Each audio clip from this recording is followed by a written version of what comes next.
What's going on, everybody? Welcome in. It is the Fantasy Alarm NFL live stream. Yes, I am Howard Bender. Believe it or not, Roto-Bus guy. I had a heart attack when I saw you for the first time today. You have to give somebody a warning when you just, change your entire image like that. So I tried to. I didn't realize that you and James Grande were doing the NBA DFS live stream. And I messaged you, and I was immediately like, is it you and me on the live stream to break this news to you? So for anybody who wants to know, I'm doing a promotion through SiriusXM Fantasy Sports Radio with Cremo aftershave products. And so I had to send them a before picture, and then I don't shave, and then at the end of November, it's like me and 3 other hosts on SiriusXM, we're all doing it's like a beard competition here. So apologies for the look here. Yes, I'm dying here with this this second chin that I've got going on here. Immediately when John went, "What the?" I was like, "Yeah, see, I don't have that neck beard chin strap going that hides it all." So, damn.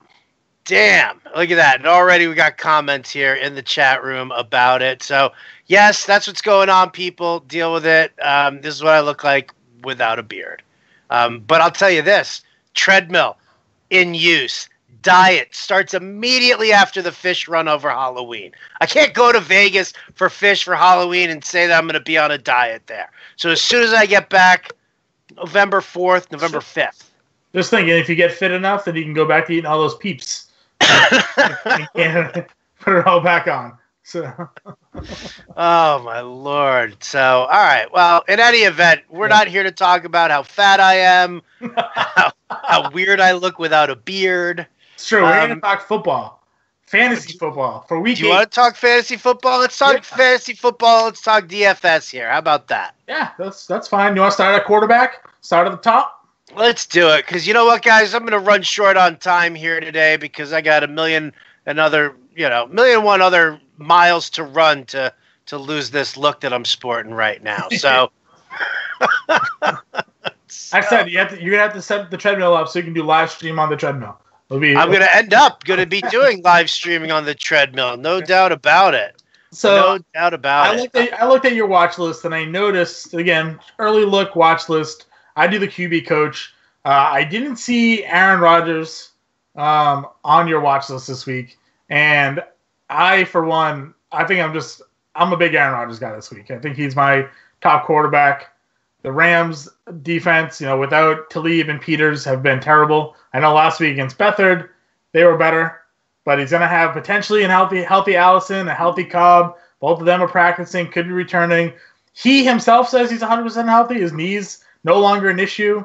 So we're going to get a completely healthy Aaron Rodgers with a full complement of weapons against a defense that, against everybody else other than the 49ers last week, has struggled.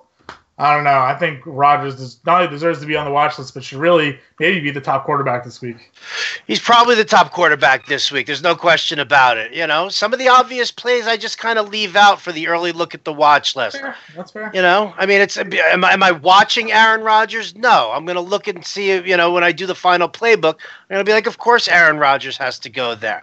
That's one of the things that people definitely should keep in mind here, is that the players on the watch list are just interesting matchups that I look at and I say, well, this is something that I kind of want. There are some guys like Kareem Hunt in the playbook, in the watch list, to me are just no-brainers, and those are the guys that you want to lock down in cash, because those are going to be the guys who are going to be super chalky, who are going to be highly owned, and are worthwhile of keeping pace.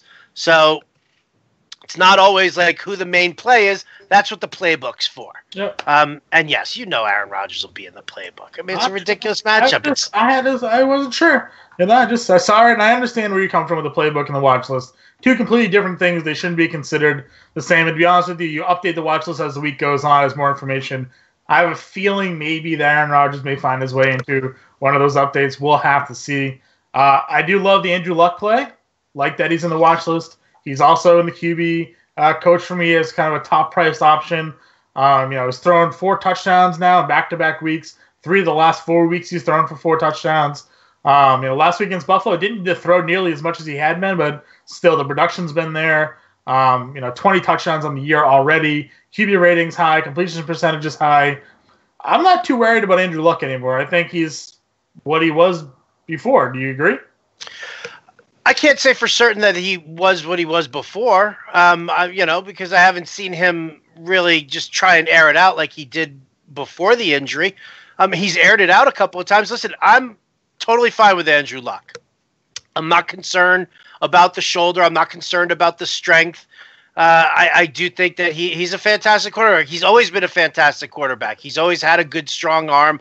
He's always had good, strong accuracy numbers. His completion rates are fine.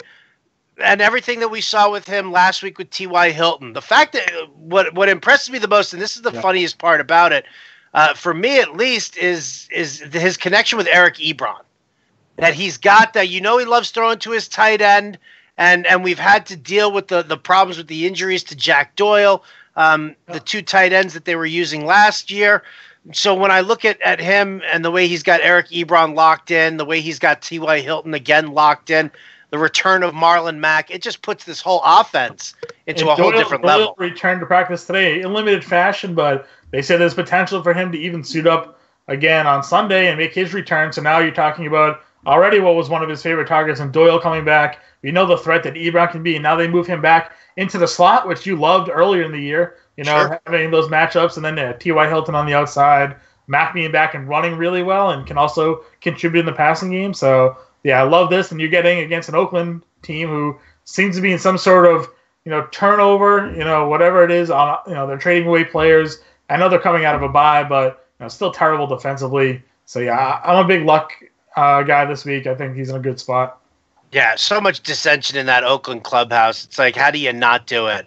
All right, kind of interesting. New Orleans turns around. They pick up Eli Apple in a trade, trying to shore up that hot trash secondary. I had Kirk Cousins in the watch list before the trade of Eli Apple. Does this change things for you, thought-wise, about Kirk Cousins getting into some sort of a potential shootout here with New Orleans, and they're beefing up their secondary? A little bit. I think Adam Thielen, as we mentioned over and over again, is still, the most sure thing in the world right now. I don't think that's going to matter. I think he's going to get his 100 yards. Even if Apple ends up covering him, maybe Apple ends up covering Diggs. Who knows how Apple adapts to the new defense right away? He could be unlimited plays off the bat in certain packages that he's more familiar with, maybe zone, or just have him go play man. So I'm not too worried about it yet. I think, anytime a guy's just joining a team, I don't really consider them to be an immediate factor. So I think Cousins is still pretty safe here. I love that they're at home this week as well, because the Saints don't typically play well on the road. So, I think Cousins is fine. Nice. Now, looking over at your quarterback coach and my watch list for right now here, another guy we overlap on is Russell Wilson. Talk to me about Wilson. It's Detroit, right? Yeah, it's Detroit. They're just not that good of a defense. I saw Matt Patricia coach a Patriots defense for years. They give up a lot of yards. They tighten up around the end zone, but this year they can't stop the run at all either. So, I think this bodes well for just the Seattle Seahawks offense in general. And Wilson, has thrown 3 touchdown passes in each of the last 2 games. He's been productive, even when people are sort of counting him out because of the weapons. But, Baldwin's back. Lockett's been producing for him. I just think there's some nice upside at the price. The price is another thing you have to take in consideration because he's at mid-tier and he offers you 20-plus fantasy point upside in this matchup. They're in a dome, even better. So, I like Russell this week. Nice. All right, give me your thoughts here because, interestingly enough, you don't have our good friend Andy Dalton there. I've got him in the watch list. Now, it's kind of interesting. The reason I'm watching him, you would say that it's a no-brainer going up against Tampa Bay. That their defense is terrible. They're going to bleed points. However, one of the things that I've noted in a couple of pieces over on Fantasy Alarm already, hot takes, stock watch, is that Andy Dalton, week 6, 7, 8 over the last couple of seasons, that's his point where he goes up and he hits and he drops right back down. And it's tough to think that could be true again because if you looked on paper, you looked at the schedule, you looked at the defenses that he was going to be going up against, Pittsburgh, Kansas City, Tampa Bay, I think he has New Orleans next, something like that on the schedule. it should just be all plus matchups for Dalton, but last week really let everybody down. Under 10 fantasy points on DraftKings, probably the same over on FanDuel. I don't have his numbers in front of me there, but again, only 51% at Kansas City in primetime, though. I mean, that's never good for Dalton. On the road in primetime has never been his forte, or the Bengals rather. So yeah, maybe he gets a big boost. It's not that I love the Muff QB coach because I don't think he's playable. I just like the guys ahead of him at that sort of price point. He's still in play for me. I just don't think he's going to be in the majority of my lineups. If I play the 20 max, which I usually do, I'll have a few stacks. Him and Boyd, him and Green, him and Mixon. You just sort of have to in this matchup. But yeah, I'm a little gun shy because he hasn't taken advantage as much as I would have hoped over the last 2 weeks, given the matchups. The beauty of the recency bias, like that's the contrarian lineup that hits and wins the Millie Maker right there. Is the Andy Dalton, AJ Green, CJ Uzama stack. Yeah. Love it. All right, let's move on. Let's talk about a couple of running backs who we want to check out. Now, the running backs coach article that's done by our boy Tom Vecchio. Looking at some of his, he's got some very similar ones. James Conner, Kareem Hunt. He too goes with Marlon Mack, Joe Mixon. I'm into as well. A couple of thoughts on some of those. Hunt again. I think that's a must, just given this matchup against Denver.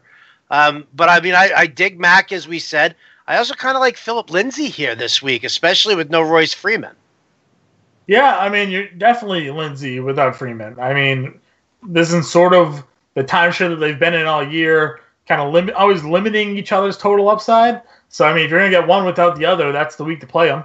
Definitely a big fan of his. Marlon Mack, again, love going up against Oakland's defense. He was in a lot of waiver wire articles this week because of his availability across formats, but you always get to play him in DFS. Didn't have any shares of him 2 weeks ago, but I did have some last week in line number 2 when I was stacking Colts, so that kind of worked out for me. So, yeah, I definitely think he's in play. No Le'Veon Bell still, so James Conner, I think, is in a great spot, here against Cleveland. Opening day against Cleveland, if everybody remembers when he broke out for almost 40 fantasy points.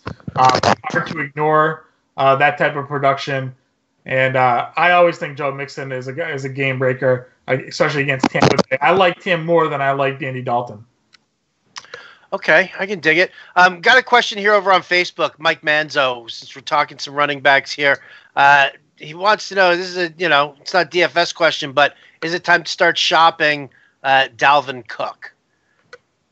I mean, you've held on to him this long, right? That's my feeling. Like, that's one of the things I was talking about with James Conner.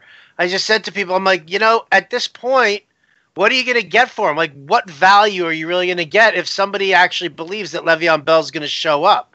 So when we're sitting here, Dalvin Cook, it was just announced today that he's probably going to be held out until week 11. So, I mean, what kind of value would you think of getting back? It would be, 10 cents on the dollar almost, right? Like, if you've made it this long without Dalvin Cook, do you really need him for the next couple of weeks? Like, what are your rosters looking like? And like you said, what are you trading him for? If in 3 weeks, 2 weeks, he's back healthy and running like he should, then you're missing out because you definitely didn't get the right value. So, yeah, I don't know. It's a tough pill to swallow. You should have traded him probably 3 weeks ago, before he re-injured the hamstring during the warm-ups. And you saw Latavius Murray run everywhere. So it's tough. It's not a great situation. I'm a Leonard Fournette owner, and that's just been the worst of the worst, And then Carlos Hyde gets traded there, and I'm just like, what value is Fournette going to have you when he comes back? They're going to probably save him for the playoffs if they even make it in the playoffs. So, yeah, it's unfortunately, it's up to you. You're going to take a huge hit in value when Cook comes back, but if you really, really need a running back right now and someone's willing in a position that they can stash him and wait for him to come back, then sure, pull the trigger. Interesting you talk about Fournette here. I'm still really curious as to whether or not we're being lied to about Fournette. I mean, you can't tell me why are you picking up Carlos Hyde and the $15 million that his contract is supposed to be paying him if you really truly believe that Leonard Fournette's going to be back for week 10. Like, it doesn't make any sense here unless you just like, TJ Yeldon, thanks for nothing, and see you later. For me, it's an insurance policy on the fact that they believe Fournette will be healthy, and he comes back, and 6 carries in, he pops it again.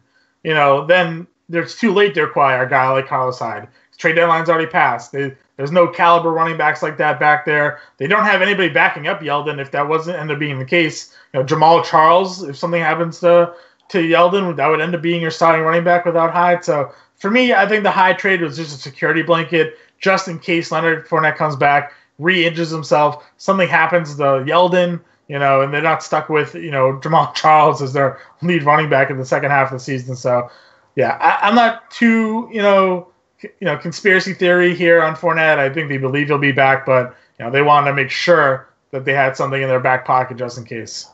It's a pricey chip to keep in your back pocket there, no doubt about it. It's a very pricey chip. All right, talk about some more running backs here for DFS purposes. Seattle at Detroit. I love this game here for this. Again, here's another. I love Russell Wilson. Yep.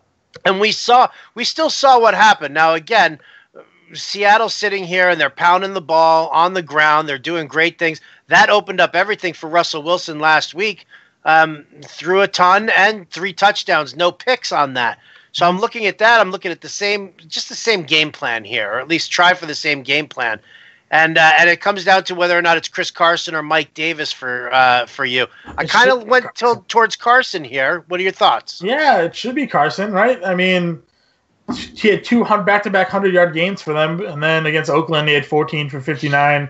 They didn't give Davis much either, only 6 carries in that game as well. So I think the job's Carson. Davis is still probably going to get his 10 carries, but if Carson we've seen do damage with 15 to 20, and I think that's safe in this matchup. We love running against Detroit. We saw Kenny Drake had a big game last week, didn't he, against them? So yeah, I know. It's been a rough year at running back if you had the end of the... It really has. What do you think about Kerryon Johnson this week? You think they go back to actually running the ball again? Well, it was the third watch list last stream we did, and you asked me the question about Kerryon Johnson. I'm like, they should use him. They should, and they did. 19 for 158, ran all over them. You and Brandon were nailed that call on Sunday, against Miami. Again, I go back to this. They should use him. Garrett Blount still, I think, had 10 carries and Fulcher a touchdown, right? So, that you're going to have to deal with that. But, I mean, as long as Theo Riddick's out, hopefully that gives Kerryon Johnson everything. So, play him. You drafted him. He's clearly your best running back. Be smart. I love the price tag. The matchup's okay. Use him. All right, let me ask you another running back situation here. And this is because this is close to home for you, John. Monday Night Football. Can't play Kenyon Barner. Can't play him. That's what I'm asking. So what do you think? How do you think this ends up? It's going to be James White. It's going to be a lot of James White. Yeah. Barner's going to get his carries just by default because White, I'm not going to say he can't handle the workload because I think he can get 15 carries and Tom Brady doesn't need a running back after that. So take that for what it's worth. But I still think Barner's going to get 10 or so carries. I don't think he's going to see a red zone opportunity. I think White's going to be the guy for there, so that's going to be limiting the upside for him. Salary saver, maybe what's Barner going to do? 10 for 40 yards? Is that what his max is? I don't know. I don't think you can go there. I'd much rather play White. I think the upside for White is as best as it's been all season. All right. See, that was for Mark Utsuji over on Facebook. So don't look at me in disgust here, John. Fine. I get it. You don't like Kenjon Barner. I should revise myself a little bit because I do think the Patriots are going to go up by 40 on Buffalo. And then who's going to grind out the clock? They're going to hand off to the fullback. I don't think they want to run James White up the middle to run out clock. So then maybe Barner eats some carries up there. I'll bump him up to 15 for 65. There you go. Look at you.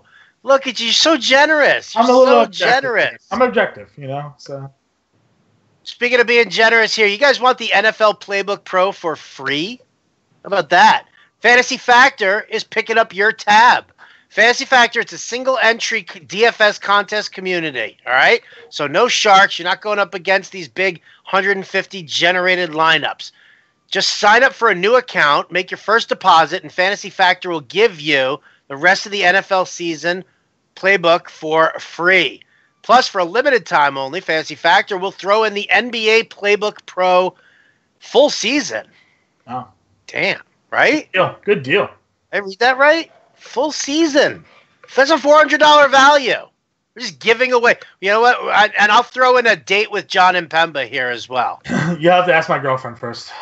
I'm sure she's willing to. Just shave your chin strap, and I'm sure she'll be okay with you going for a little while. She'll kick me out of the house. So, yeah, I'll have plenty of free time to go on dates. So, guys, go to Fantasy. It's Fantasy Factor. It's worth your time. It's making money. Go to fantasyalarm.com/factor NFL. That's fantasyalarm.com/factor NFL. Now, Johnny, let's get to some wideouts here. I just saw a question actually about Christian Kirk. Yes, Alejandro over on YouTube wants to know your thoughts about Christian Kirk this week. Was it San Francisco? Ooh. Yeah, I mean, yeah, sure. I mean, Josh Rosen, is he going to play? I guess I'm questionable, right? So I guess you have to kind of monitor that situation there. All right, well, let's see. If it's Josh Rosen who's healthy and playing, going up against San Francisco, on a scale of 1 to 10, your interest in Christian Kirk? 6. Maybe. Keep that energy up. All right. Yeah, so there you go. It's Sam Bradford. I mean, not much higher. I'm interested I want to wait a week to see how this new coaching staff plays. Because Byron Leftwich, come on, what more could you want? Hopefully, he's just going to tell them to run the football to David Johnson. Hopefully, and not up the middle. Hopefully, it's amazing to me that like every other person in the world can have these like next gen fantasy football NFL stats about how they're using him poorly, and the Cardinals coaching staff's just like, just run up the middle, you'll be okay. So, hopefully they'll get him in space and let him run. So I'm gonna take a week. I'm gonna see how this offense works, and not invest too highly, but $4,500 for Kirk at home against San Francisco. That's fine in DFS. If you need to play him in seasonal, he's probably a wide receiver 3. So. If that, you don't sound you don't sound like you're going to have any shares of Christian Kirk in your DFS lineup, and it doesn't sound like that you're even interested in using him in seasonal. I don't love it. If he's PPR, he's going to get say it, dude. 10 Just points. say it. Well, don't sugarcoat. What, are you going to hurt our feelings here, John? The thing is, I can see it. I can see the reason to play him. I personally don't like it. What's the reason to play him? Because it's a soft matchup on paper, and San Francisco matchup on paper at home. He's a big play receiver. All it takes is one throw downfield and a cornerback to fall down, and you have an 80-yard touchdown. So he's a dart throw for you that you're still lukewarm on. He should be a dartboard play. Yeah. Yes. Oh, should he be in the dartboard, or you wouldn't be surprised to not see him in the dartboard, John? He should be a dartboard play. Should be a dartboard play. Yeah. Well, then maybe he will be. Maybe the guy who writes that article. We'll see what happens. I'll give him a call. Yeah. I'll give him a call. He used to have a beard. He was handsome back in those days. Yes, he was. He was hiding all that rugged beauty. Yeah. No. Standard League, rest of season, Connor or David Johnson? Who you like more? Connor for now. Again, I want to see what's going to go on with this new offense. And it's sick. It's sick to say Connor over David Johnson, but I mean, we haven't seen anything from David Johnson. We've seen what Connor can do. We don't know if Le'Veon Bell's ever coming back, so I'm just using the information I have at hand, and I got to go with Connor. I hear you. All right, let's talk some wide receivers. Colby Conway does the wide receiver coach. I got a couple of names there. Why don't you, John? Why don't you give me your choice wide receivers? Who are you looking at today? Because I certainly know it's not Christian Kirk.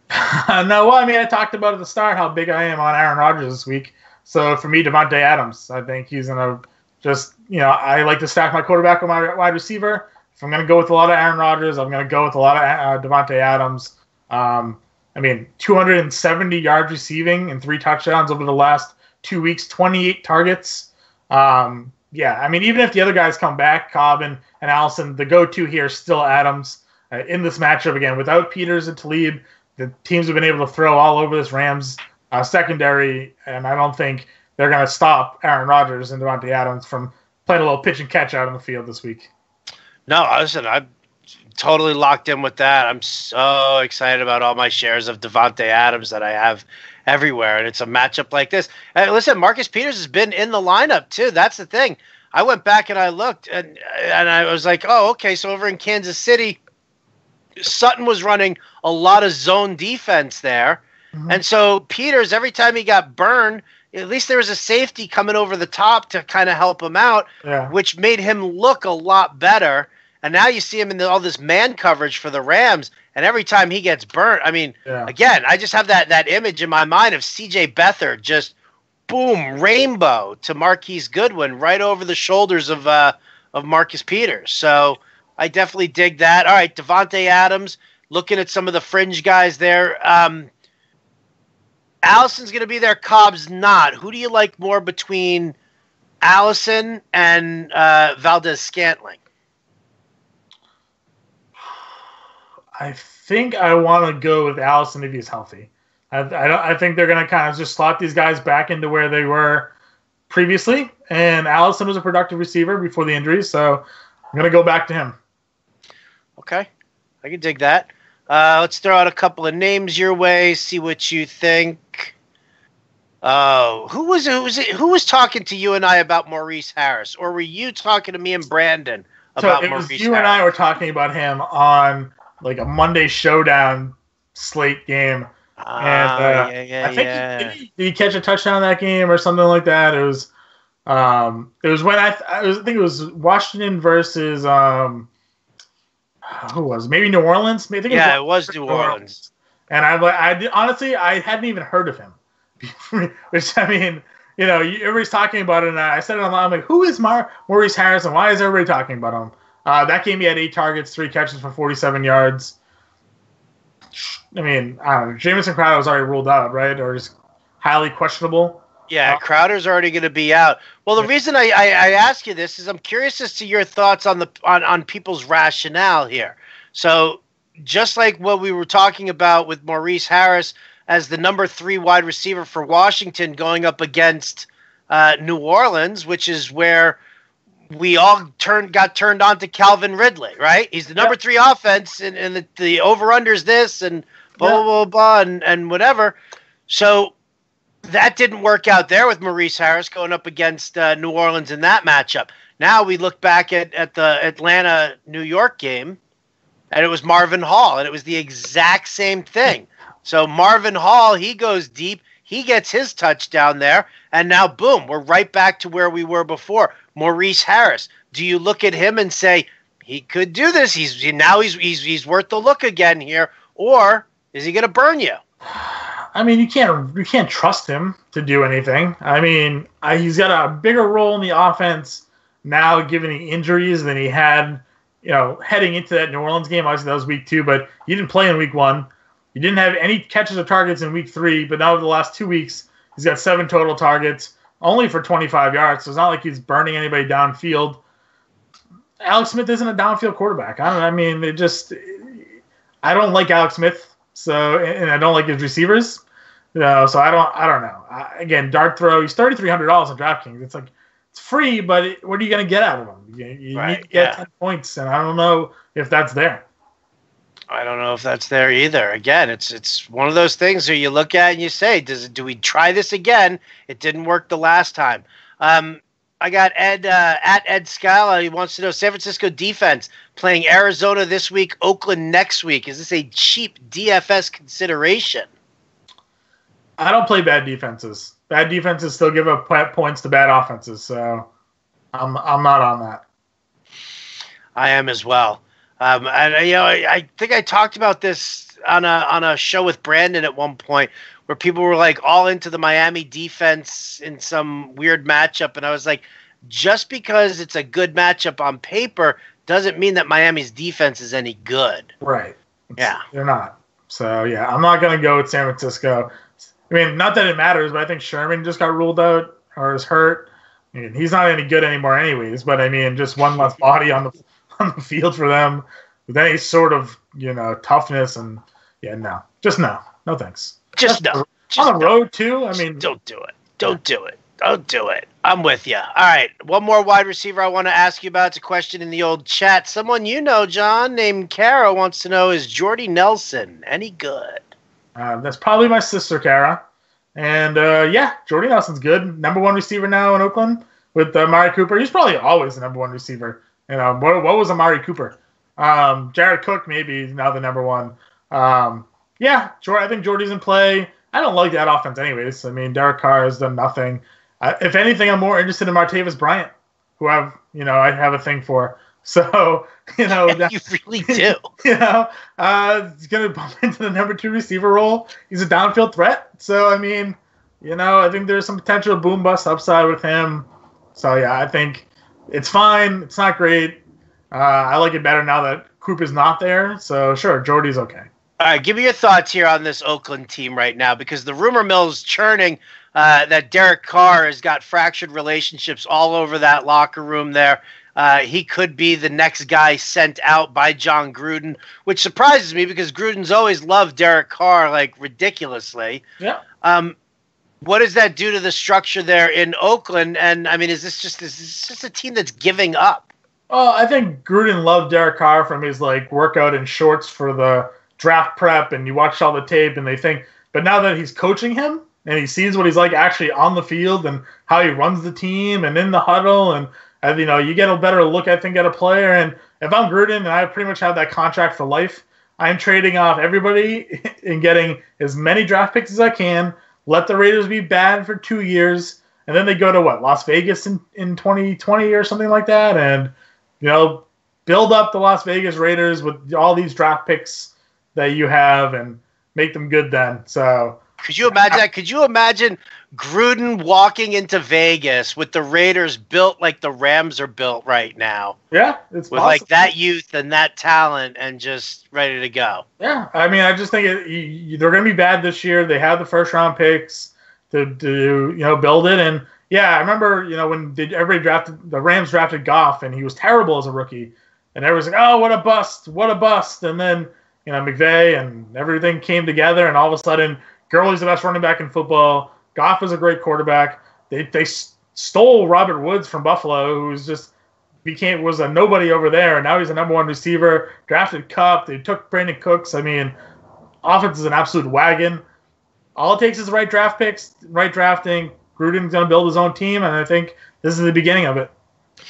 No doubt about it. No doubt about it. Guys, we are live here on Facebook, Periscope, and YouTube, so keep those questions coming in here. John, seasonal question real quick here. Waiver pickup for flex this week. So it is just for a this week kind of play.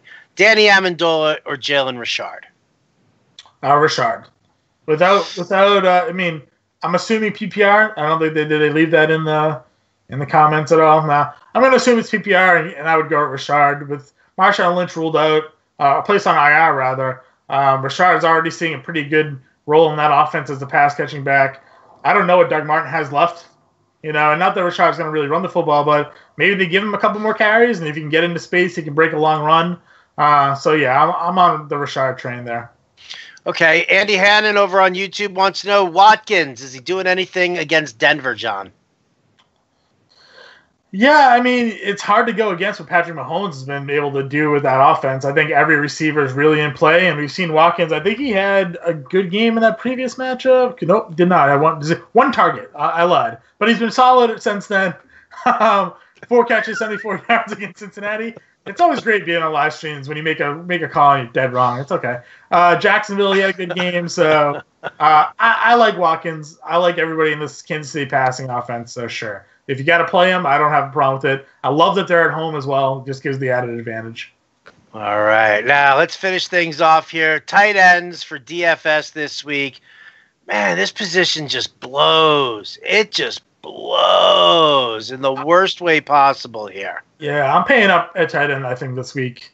It worked wonders last week with Ertz, right? Yeah. Well, I think Kelsey is just – far and away the best option. He's got a great matchup against Denver. Love using tight ends against Denver. He did have a good game against Denver when they played earlier this year. 7 for 78 and a touchdown. So way to back that up with stats, John. Good job. I don't just always just make assumptions based off player names. So I like Kelsey in this matchup a lot. Interested in Graham too. If he's able to be healthy, he's limited with a knee. But again, if you're getting a full healthy Packers offense, Rams secondary and defense, they had struggled against tight ends anyways before everybody was sort of banged up a little bit. So I think Graham is a guy who can play sort of in that mid-tier price range. Other than that, obviously O.J. Howard and Vance McDonald are two guys I like. You mentioned Uzuma earlier, so it's hit or miss with a lot of these guys, but if you're not going to spend up, but I think spending up's the way to go. Yeah, David Njoku's got a nice matchup going up against Pittsburgh. I dig that one there. Eric Ebron, if there is no Jack Doyle. Still, even with Jack Doyle, he's in play, I think, against the Oakland Raiders. Little dart I was looking at here, Mark Andrews. He Tyler Higbee'd us last week. Got that one catch for 8 yards and a touchdown, so it was better than a poke in the eye.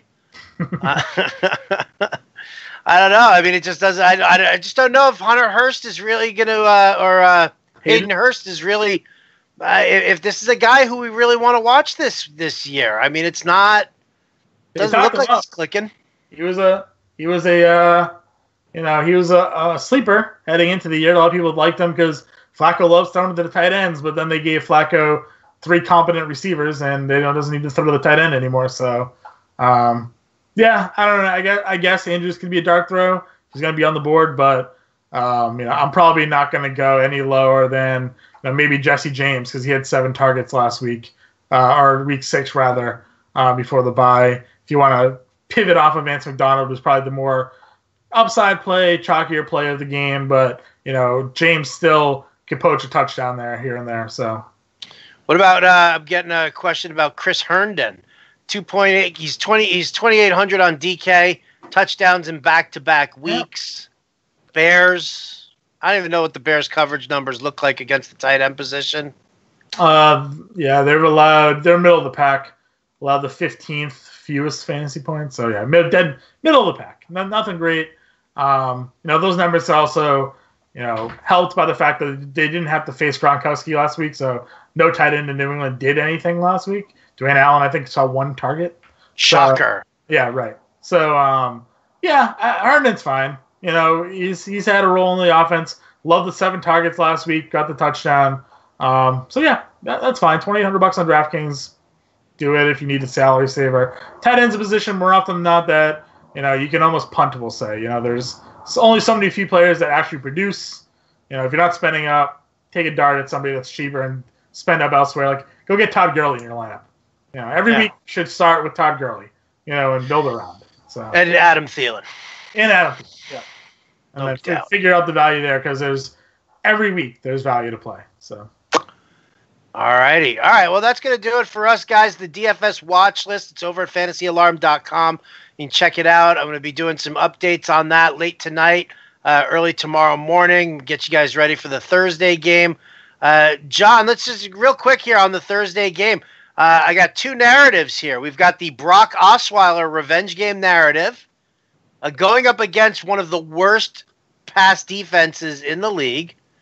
And then on the other side, you got Lamar Miller going up against his old team in a revenge game narrative, one of the worst run defenses in the league here.